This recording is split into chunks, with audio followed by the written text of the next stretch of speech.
All right, John, how you doing? I'm doing good, and you? I like your sideburns. Oh, thank you. Yeah, they're really cool.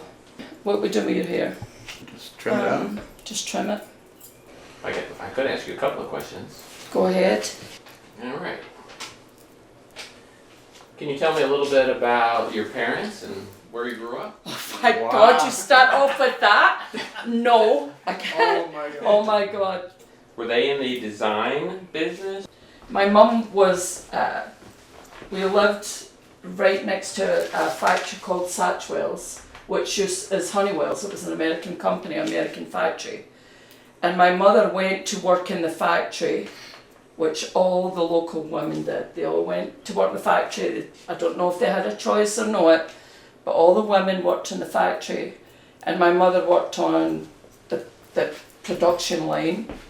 And basically, every Friday night, my mum used to go into the bathroom, or the toilets as we call them, and do all the women's hair on a Friday night to go out to the club.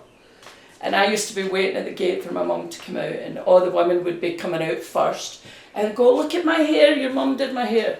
She wasn't a hairdresser, but she was great at hair. She was my first mentor. So, and I knew she would be a great hairdresser if she'd got to work in a salon, but she didn't. Like I said, all the women. And my dad was a steel erector. Actually, my dad, John and I went to the Grand Old Opry, and we took my dad. My dad was a miner, and I did tell him I was a coal miner's daughter, didn't I? So my dad first worked in the mines, and I guess other people went to war or whatever, but my dad was a miner. And then when all the mines started closing down in my small town of Motherwell, he went to work as a steel erector. And he was a great, great worker, very hard worker. And my nana used to talk about how smart dressed my dad was. He was a smart dresser. And she did tell me a story. He bought these pit boots, because he had to buy these steel-toe boots to go down the mines. And my dad wore them out dancing, because he loved them so much. So I guess, whatever you want to make of that, that was my parents as far as fashion and the beauty industry goes. I was very influenced by my mother. You know, normally when people ask me who was my biggest influence, I will say my mum. You know, a lot of people say Vidal Sassoon, world famous hairdresser, whose tattoos, his name's on my arm, and people get surprised when I say my mum. And that's what they ask me. That's why it is a good question, because they'll say, "Oh, was she a hairdresser?" She wasn't a hairdresser, but she did good hair. So, yeah. What kind of styles did she do? Well, okay. Well, I guess at that time, it was the Beehive, right? And in fact, that's kind of why I knew my mother was great at hair. Because being Scottish, well, in my family, we all have this fine hair. And we're all, at that time, all the women had to have big hair. My mother didn't have big hair. So when she was going to work in the morning, she used to stand at a mirror just like this, and she'd tease her hair, and I'd be a wee girl watching her. And she'd make this hair that was nothing stand up like this. It was like magic. I was watching magic. And then she used to spray the hairspray, and it would be like this mist all around her, and I just was in awe of this woman. I have to say she died pretty young, so it's very, very, these memories are really important. But she was my first mentor, my first influence, and my opinion, a very beautiful woman. So, did she teach you to do hair? Did she make an effort to show you? Well, I don't think, I'm going to say this and it's not egotistical, okay? I was a born hairdresser. It was something I didn't even have a choice. I just did it. When I was about 3 or 4 years old, and this is no kidding, I used to sit at the back of my mum's big high chair. She had this big cosy high back chair, and I'd sit on top of the back and I would brush her hair. And it was the time when the women started wearing their hair down from the Beehive. It was a flip like the 60s.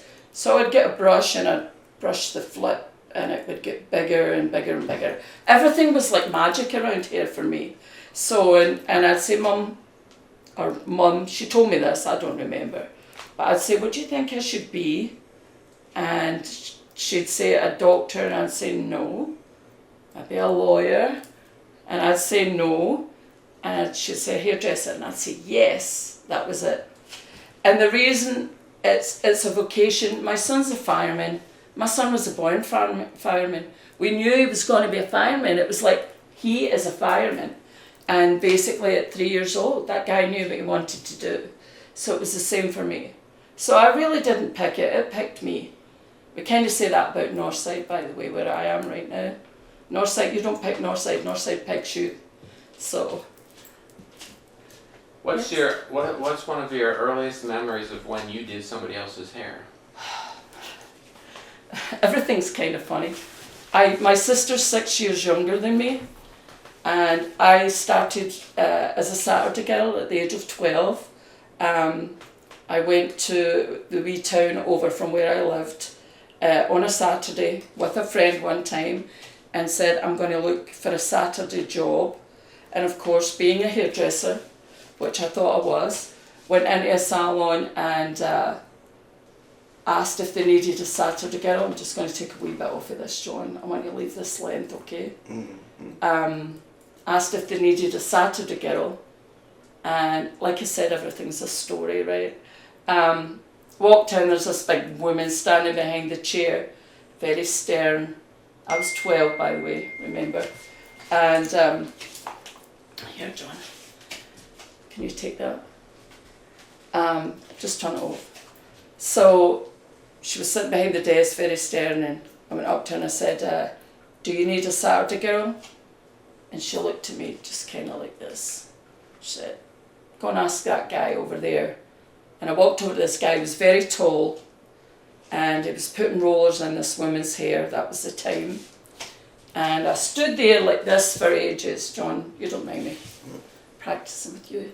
I just stood looking at him like for ages, and he's putting rollers on this woman's hair, didn't look at me, and he said, yes. And I said, she said you need a Saturday girl. And he looked at me and he said, yeah, come back next week. Start next week, next Saturday. And I'm walking away.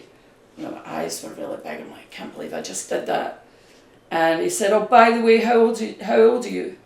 And I said, how old are you supposed to be? And he said, 14. I said, I'm 14. So the next week I went back, this is no kidding, the next week I went back with all this makeup on, ton of makeup, and I'm working around, and again I'm passing up to, his name was Barry, I'm passing up to Barry, and he didn't look at me, and then he kind of turned around and went, you wear a lot of makeup for a wee girl. I said, I'm 14. And that was it. But what was the question again? Let me get back to that. What was it?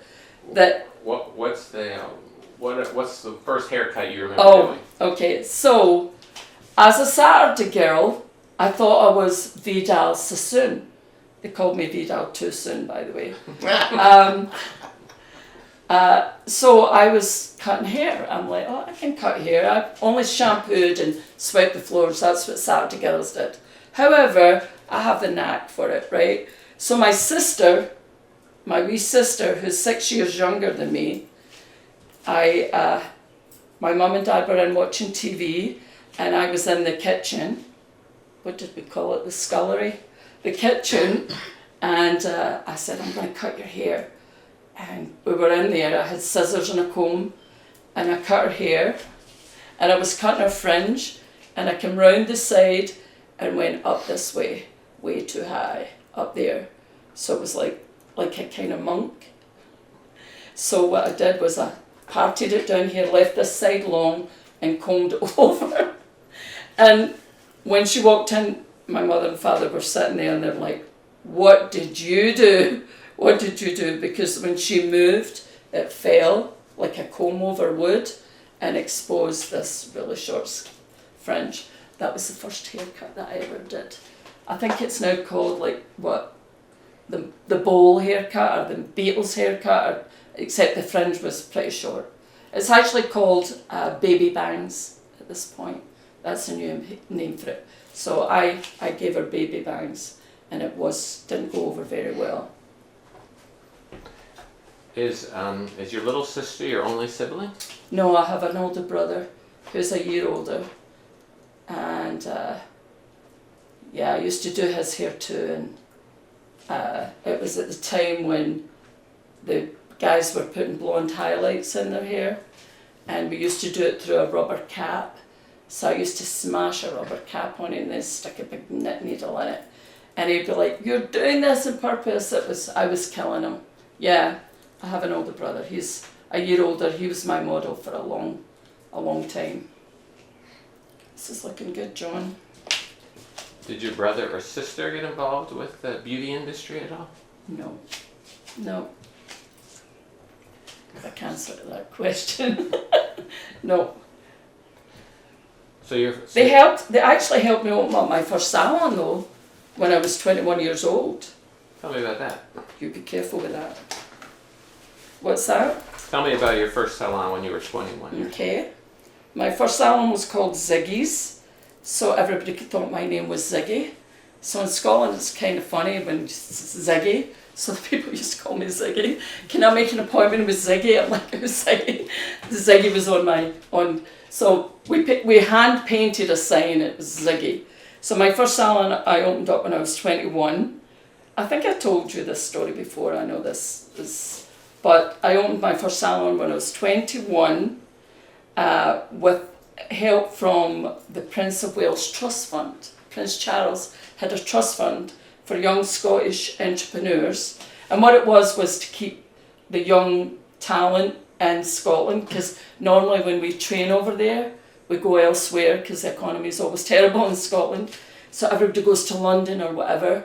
So they had this grant for young people to help them start up a business. So I got the grant from Prince of Wales Trust Fund, and I opened up my first salon when I was 21 and became Young Scottish Entrepreneur of the Year. Wow. Yeah. I'm still well at that myself. And I didn't really know anything. It didn't have a big ceremony or anything, but I didn't really know that till I went to the local post office to put a stamp on a letter or something, and they had a big poster up of my face. St. Young's, I always said I should have kept it. Is you don't want to see your right, on a big poster in the post office. So yeah, and I was Young Scottish Entrepreneur of the Year. I owned my first business when I was 21 years old. Yeah. How did you know how to do that business? With the Scottish Development Agency, they helped me with my business projection and cash flow, and you just go find a space, find out how much it costs, come back, we'll see if you can actually do it, and they helped me do it. I had the grant as well, so that helped. My first cheque was for £700, which when I think about it, it's still a lot of money, and I'd never written a cheque before. I remember I couldn't even read my own writing. I was like, that's scribble. I could be anybody. It was amazing. Yeah, very cool. I'm going to take a wee bit off here, John. What kind of styling? Oh, you're welcome. What kind of styling were you doing in that first shop? Oh, it was the 80s, man. Come on. It was the 80s or the 70s, late 70s, 80s. Flock of Seagulls. Who else? Mark Bolan was my swoon. So we did curly perms. The guys had curly perms. Scottish guys with afros is something else that you'll never see again, hopefully. So, 80s, 70s, 80s. You were doing men and women? Yes. How long was that shop open? It was only open about 4 or 5 years, and then I left it and moved to Edinburgh. Enter John Jameson. John was doing what? Off Broadway in New York at the time. Yeah. So we kept in touch, and eventually Edinburgh became too small for me. It's a lovely city, but they call it a big village. It's not really a city. Beautiful city, but it became too small. So I was being coaxed to move to New York, and eventually I said, okay, I'm going to do it. And so, never having been there before, I'm like, I got my passport and jumped on a plane, and I must have sat at the edge of the chair on the plane the whole way, because I remember the flight attendant saying, "You can sit back, you know." I'm like, "No, I can't. I don't know what I'm doing here. I don't know where I'm going." And the first real blue water that I ever spotted was Long Island. I'll never forget that. And I couldn't believe the size of the trucks, the big trucks. You could actually see them from the Did you plane. miss the Atlantic Ocean? Yeah, but it was blue around Long Island. I've never seen blue water. I saw grey water, but not blue. All right, I'm going to open this up. Do you want to clean your neck a bit? Tell me about some of your influences, your professional influences in hairdressing and beauty industry. Well, of course, you know, there's Vidal Sassoon, the most famous hairdresser in the world, that actually changed the face of fashion. Tell me about that. You want me to tell you about that? Yeah. All right. What do you mean change Well, the face of fashion? It wasn't it that Vidal Sassoon was the best hairdresser in the world. It's about change. It's about change. Remember I told you earlier that my mother had this beehive, and she used to have to go to the salon every week to get it teased up, or shampoo and set and teased up. At that time, that was like the late 50s, early 60s, and along comes Vidal Sassoon. What he did was, he took all the women's beehives down, just dropped it down, cut a straight line, revolutionised the industry. Because it freed women like my mother up. Because my mother was in torture from week to week trying to get to the hairdresser. She had to scratch that beehive with knitting needles and stuff. So it wasn't like Vidal Sassoon was the best hairdresser in the world. It was just about the right place, the right time, and doing something different. We're in the business of change. So of course, Vidal Sassoon. But you know, there's a lot of Scottish hairdressers that you probably wouldn't know. I like the fact that it's a wee bit more bohemian. You know, we always knew we were like the Bohemians on that island, kind of small. We were the Bohemians, so I like that. I was very influenced by, of course, you know, the kilts and the tartan and the texture and, you know, the ruggedness of it all. And yeah, so, but Vidal Sassoon, Trevor Sorby, who actually worked for Vidal Sassoon, and I actually became artistic director of Trevor Sorby America over here. And the thing is, I idolised him over there, but I didn't meet him till I came here, and I didn't meet him until I moved to Cincinnati. Having lived in New York, San Francisco, San Diego, LA, I moved to Cincinnati and I meet this guy, and this is where Vidal signed my arm, was in Cincinnati at the art gallery up there. Tell me how you have his weird signature on your forearm. Well, he was debuting his movie. Let me show this up a wee bit. He was debuting his movie of his life, because he married a Cincinnati girl. I don't think many people know that. Yeah, he did. Procter & Gamble bought his product. You know, Procter & Gamble's world headquarters is right here.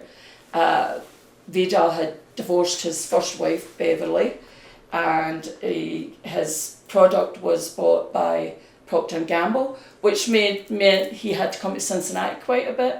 Eventually married a Cincinnati girl that worked for Procter & Gamble. He owned, I don't know if he still does, but he owned 2 houses up in Mount Adams, which is amazing to me, because I'm like, we watched this guy. This is like the most famous guy in hairdressing in my thing that I've never done anything else. And here he is in Cincinnati marrying a Cincinnati girl. So he was debuting his movie up at the art gallery up there. So we watched his movie, we got to ask him questions, and he was signing his book. And I said to him, Vidal, if you sign my arm, I'll get it tattooed. And he said, you're crazy. I said, yeah, I'm going to do it. So that he signed my arm, and the scissors are the scissors from the page of his book. So what he did though, this was a big huge V here. I said, I'm not doing that. So I said, let's do the scissors, and then this is his actual this is his signature right there. So that night I slept with my arm up out the bed. It's like you with the Rolling Stones. You know what we would do. So I slept with my arms up here and going, keep so as the ink wouldn't get all smudged. So yeah. It amazes me, honestly. I don't know if you're going to say all of this, but it amazes me because when I say to people, because I travel, they'll say, so where are you now? And I'm like, Cincinnati. And they're like, New York, San Francisco, San Diego, LA. Where does Cincinnati fit in? Right? I get that all the time. I'm like, if I was never in Cincinnati, I wouldn't have had any of this stuff, met any of these guys. So Cincinnati's on my map. I love it. And I love the fact that I'm in Cincinnati and, I can be a wee bit of a bigger fish in a smaller pond. Because I don't think that would have happened for me in New York or San Francisco. Because, they're all stars up there. So, yeah, Cincinnati's okay. I'm going to thin this just a wee bit. And then, John, I think you are pretty much coiffed. All right, I'm just going to thin these up a wee bit. And I think you're done, John. Great. Do you want some stuff on it, John? Sure. The rest of the guys. Hey. Oh, hi guys. Hi. Are you just, you know you shouldn't be in here. You know that. She's smiling. Out. Out. Oh my God, you take that. Okay, thanks a lot. You You're guys did a great welcome. job. See you Friday night. I'll see you guys.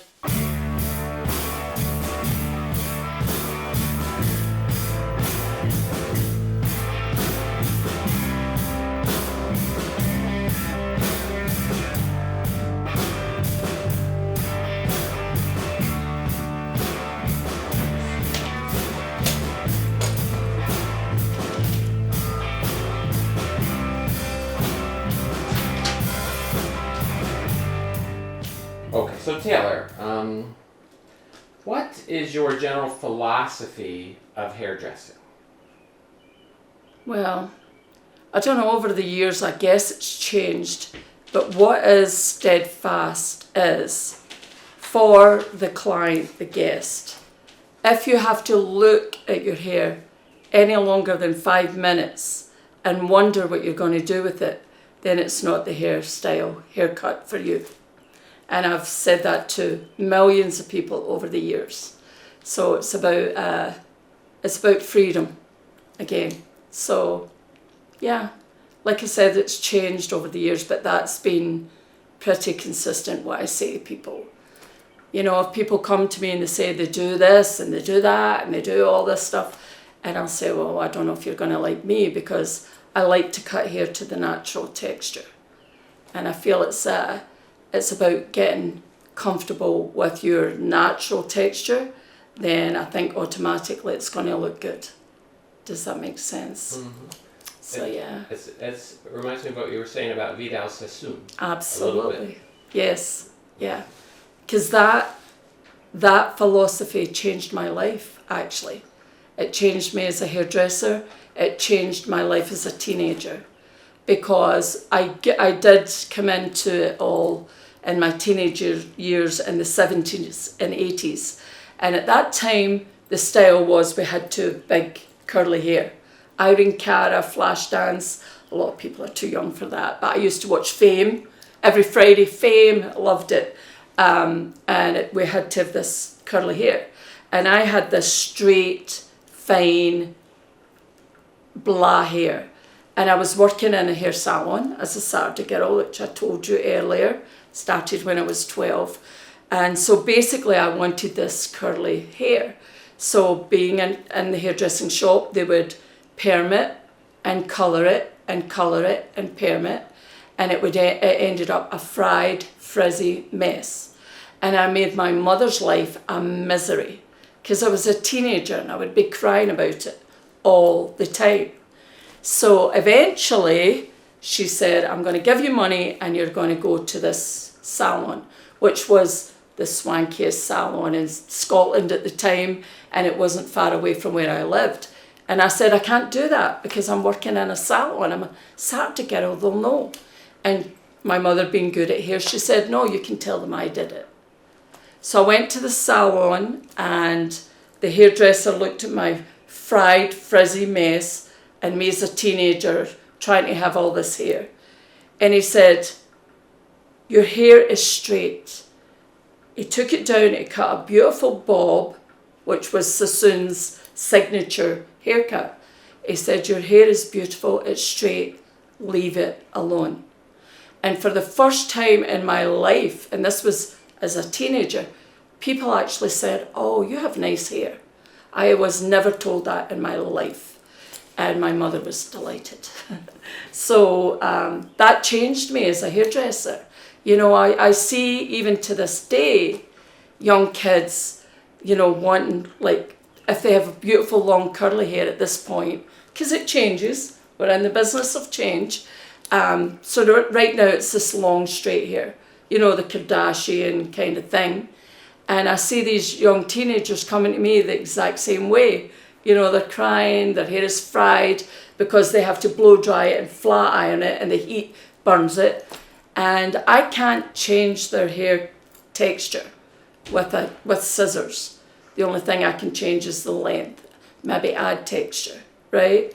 So it's really tough, but it changed me as a hairdresser to say, going back to my philosophy, if you have to look at your hair any more than 5 minutes and wonder what you're going to do with it, then it's not the hairstyle for you.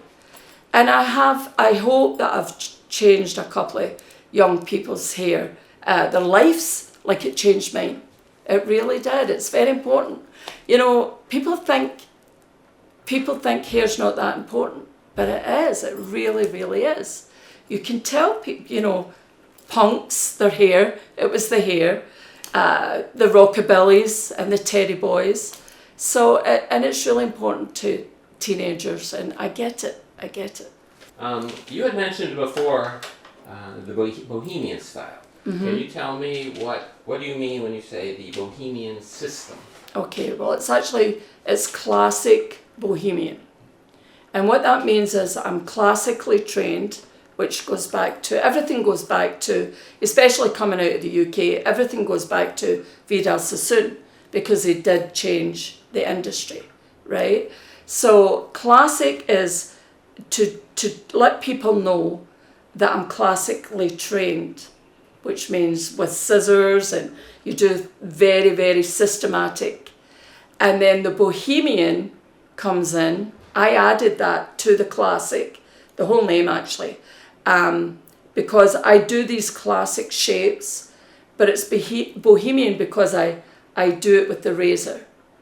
And what that does is it frees these classic shapes up to look more Bohemian, gives them more movement, gives it more freedom. So that the system is very systemized in the fact that it's classic, but it becomes, using the system, the classic Sassoon system, if you will, it becomes Bohemian because I do it with the razor.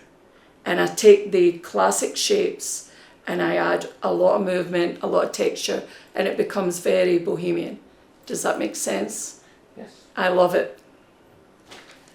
Have you repped products in the past? Do you want to talk about any of the products that you've repped? Yeah, I didn't do that so much in the UK. We didn't. It was just about the hair. When I come over here, I actually met one of my idols, was Trevor Sorbie, and he had his products. He launched his products in America, and it was called Sorbie, Sorbie. People used to misconstrue the name all the time, like sorbet, Zorby, all of this stuff. His name was Trevor Sorbie, and he passed away just a couple of years ago. He's actually in the British Hall of Fame, Hairdressing Hall of Fame, 4 times. There is such a thing, by the way. So he had his products here, and I was introduced to them in New York. And I hadn't met him in the UK, but I was introduced to his products, and I knew who he was, and I'd watched him growing up. So I represented his products for quite some time. I became the North American artistic director, and then it kind of dismantled because he wasn't coming back to the UK, to the USA. So yeah, I've some great products that I've helped grow. and launch, and I built a few companies. But right now I'm mostly independent, and I kind of like that. So I travel nationally and internationally, and I'm called a platform artist. So, and I do that mostly for myself. However, Tondeo, and this is all my kit, Tondeo scissors right here, and the razor. This is my my Tondeo razor. It's called the sifter razor. So these I will not see past this company. They're all made in Germany, handmade, these scissors, with German steel and German ingenuity. They're second to none, these scissors. Can you open that razor? Show us how to Yes, yes, yes. So you can see this has been well used. I'm scared to open it because there might be hair in it, but this is my razor, and I love this razor because it's pliable. A lot of razors are just like this. This is how they're used. I love this. I love the ritual of what I do with this razor. And you know what I say, every hairdresser uses the scissors, right? I couldn't work without these. So when I use the scissors, I'm a hairdresser, no doubt about it. When I pick up the razor, I actually feel more like a sculptor, you know, and a lot of hairdressers maybe never get to this. And so this is what I teach, and this is what I'm passionate about. You know, it's okay having this kit, but every hairdresser has scissors, right? But not every hairdresser will pick this up. So that's the difference, and that's why I love Tondeo. Their scissors and their razor is the steel is just amazing. So yeah, I have represented a few companies and helped build companies from the ground up. But right now it's kind of where I am in my career. I kind of like being out on my own and doing it for me. But it doesn't mean to say I don't talk about Tondeo, or if some big company came and said, Taylor, we need to have you, I would definitely consider it. It's a great industry. There's so many different avenues you can take. So, yeah. What was the first time you remember that you worked as a platform artist? I did a show in Scotland, and it was it's called the Alternative Hair Show, which was a big show in London by a big fancy hairdresser in London. This was years ago when I first started. He put on this big alternative hair show, which is still going on to this day, and he put it on for leukemia research. All the money was for leukemia research because his 8-year-old son had died of leukemia. So when I opened up my business in Scotland at 21, this is my first platform experience, I decided to put on a show, raise money for leukemia, and send the money to London. So I put on a whole show. I was the show. I was 21 years old, and I put on the show, and all my family and all my neighbours and my girlfriends were all young, all sat there and cheered me on, and that was it. The bug was right there. I said, I am good at this. Of course there's always nerves when you're about to go on stage, and it doesn't matter how long you've been doing it, but that was it. I'm like, I am good at this. Like I said, and it's no egotistical, and I don't know how it sounds to people because, I meet a lot of hairdressers that have done other jobs, and I'll go, what? You've done that? You've done this? I've never done another thing. So platform work is my ultimate high, if you will. When I get on that stage, I'm like, let's rock and roll, right? It's rock and roll. It's nothing short of it. And so I know how these rock and rollers feel.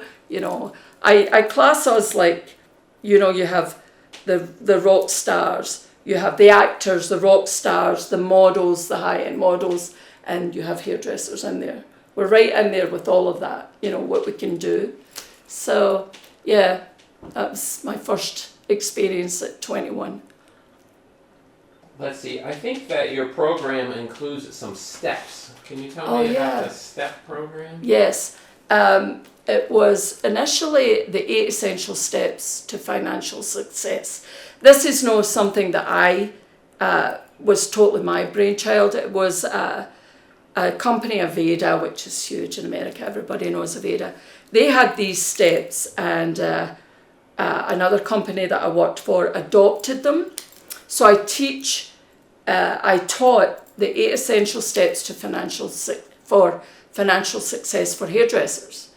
Because we always think it's creative and all this stuff, but we also run businesses. A lot of it is women. We need to know the business of it. You know, we're not just standing there trying to make money being creative. You have to know how the business works as well, how to build a clientele.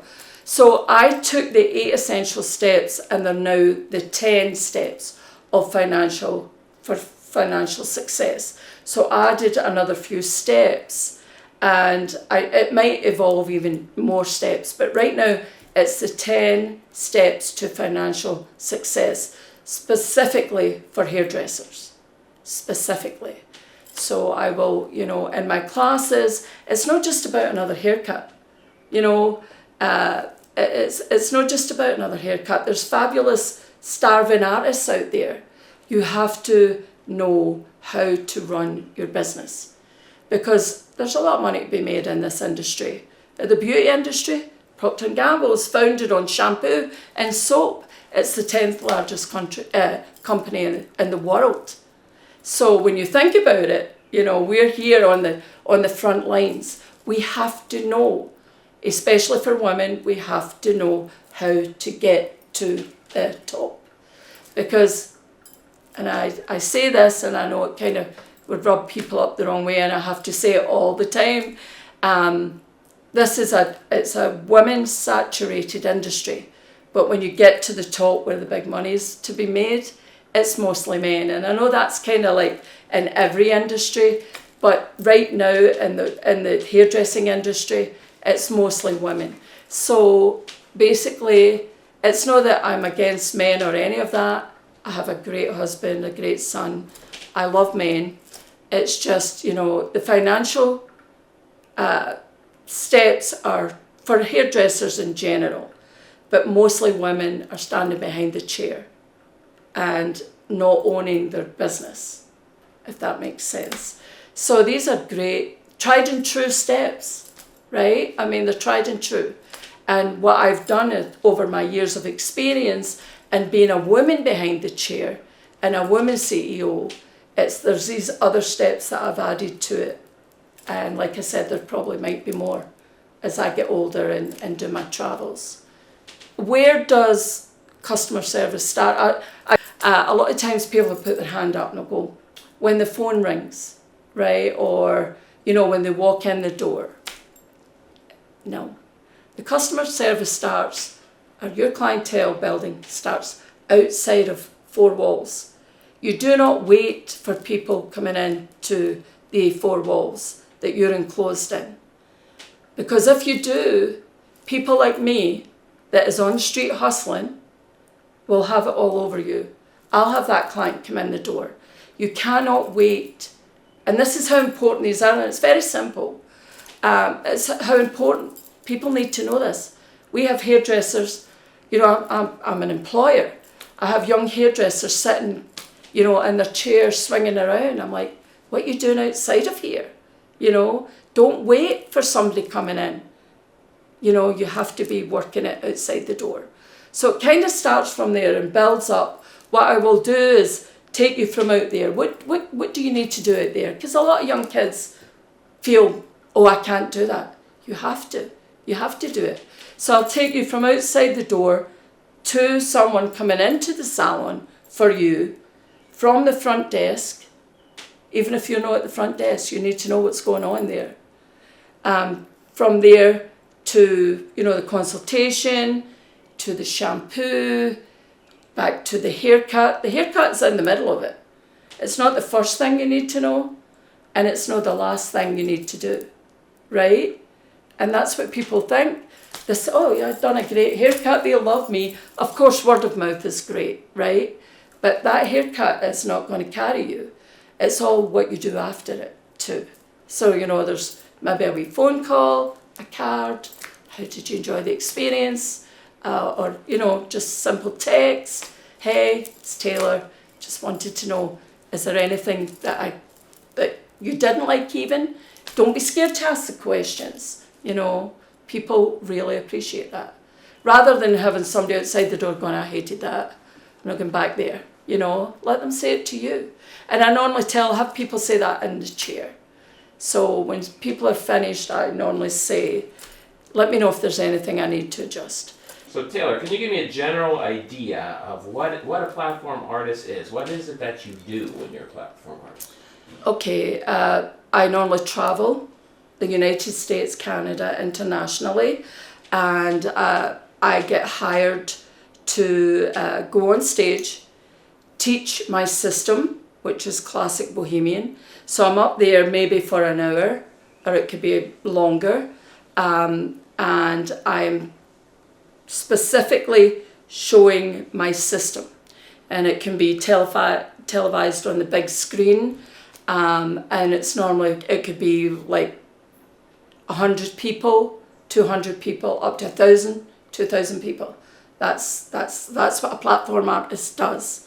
So it's basically breaking down in more of a show way how to do a specific style, because it can be very avant-garde. You know, it's more like putting on a show, but there has to be a foundation. So I get, you know, calls from, you know, various companies. Would you come in and demonstrate your system, Classic Bohemian? People want to know how to use the razor, how to hold the razor, what your system's all about, and then just like talking about the philosophies, my philosophies, and my experience. So that's basically what a platform does. What you're doing is you're taking your knowledge from behind the chair, and you go into maybe a classroom first, and then when you know that's successful in the classroom, then you can take it to a stage, and it becomes more like a fashion show, high energy. You know, you're doing your thing, and there's big costumes, and it really is a great thing, but there is a foundation. And I would say people up on the platform have done maybe one-on-one classes, you know, maybe classes for 5 people, maybe in a distributorship, you know, like maybe Cosmoprof have, you know, they have their storefront, and then they have a classroom in the back. That's platform work, you know, and that can build till you get onto like the big stage at the convention, like America's Beauty Show that we just did. So that's basically how it happens. If you were going to describe to somebody what a platform artist is, what is your job? What do you do? It's funny you ask that, because I'm developing a program called Prepare for Platform, because a lot of young people, that's what they aspire to do, right? So I'm coming up with this, you know, whole curriculum for Prepare for Platform. I don't know if anybody knows if they're still around, but I did a Toastmasters course. But I was public speaking before that. You know, I did say that, you know, I used to put shows on when I was a wee girl, and I had started it. But when I came here, you know, this is Procter & Gamble companies you're working for, you know, big companies, the beauty industry, multi-billion-dollar industry. I had to step it up. So I suggest, you know, a public speaking course, practice in front of the mirror, you know, get a wee audience together, just like you would practice if you're a musician. You know, you don't just get out there and do it. So it's the same kind of thing. It's all about practice, finding somebody to mentor you, go to shows and see if you can actually help behind stage. You know, for me, I've had people, young kids, come in and go, okay, you can help me backstage. It's good to do that kind of thing. And the thing is, you have to want to do it. Do you know what I mean? You're not doing it for the money. You're not doing it for the fame even. You're doing it because you want to do it, and you love to do it, and you're passionate about it, right? And it's not the end game. It's not the end game. Do you know what I'm saying? People think that's, oh, the be all and end all. No, I'm still learning. I'm still thinking, who do I go to? What can you teach me now? You know, like the neon circus I just did. I'm like, I would never have done this in my life, you know, but I said, I'm going to do it. I wanted to prove something to myself and to this guy. So you find these people, the people that are doing what you want to do. You find them and you help them out. And then in turn they help you out. That's how it goes, right? So I am definitely working on prepare for platform. So watch this space for that. I've heard you say women on top rock. What does that mean? Tell me what that means to you. Well, in a women's saturated industry, I'm a platform artist, right? When I go and do these big shows, most of the people, and this is no men bashing, but this is where this comes from. Most of the people I'm standing beside are men. But now it's getting better. Now when I go to the big shows, some of the people that are on stage are women. And I'm like, I know what it takes to get there. So when they're on top, specifically on a stage, doing their thing, and they have an audience and they're rocking it, women on top rock. That's where it comes from. I know that they've fought really hard to get there. And so that's where that came from. And I'm one of them. I will say it. I will. I like it. Yeah. What are some of the more exciting and fun shows that you've done in the last year? I mean, I've been in this business for so long. I'm like, oh, wow, I'm chalking this up. I'm still doing it. There's still things that make me scared. And there's still things that I'm doing that rock my world, right? A lion mask and my husband. That was it. I'm like, this is rocking my world right now. So, and it didn't matter if you liked it or not. So this is my industry. You know, I love it. And somebody asked me the other day, Taylor, when are you going to retire? I said, from what? I honestly had no clue what they were talking about. I'm like, from what? What am I retiring from? Because, you know, the saying, if you love what you do, you'll never work a day in your life. And I feel like that. So, yeah.